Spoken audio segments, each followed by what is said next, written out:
আরে ওটা কে? গাদা ভাই না? গাদা ভাই তুমি কেমন আছো?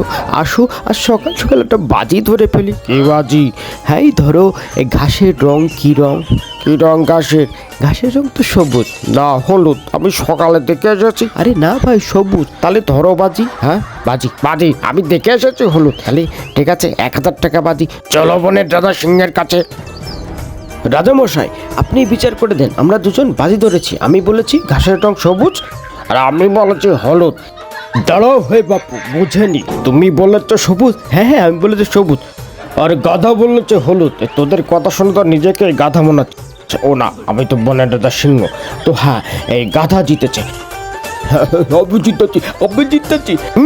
আমি জিতেছি। এই নে তোর বাদির টাকা 1000। আমি জিতেছি, আমি জিতেছি। জিতে গেছি। রাজামশাই ঘাসের রং তো সবুজ, তাহলে আমি হারলাম কেন? ঘাসের রঙের জন্য তো তুমি হারোনি, তুমি হেরেছো গাধার সাথে তর্ক করেছো বলে। ও এখন বুঝতে পেরেছি।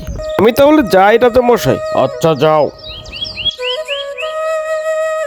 বোকাদের সঙ্গে তর্ক করলে জিতলেও হারতে হয়, তাই সময় ও বুদ্ধি সঠিক জায়গায় ব্যবহার করা উচিত।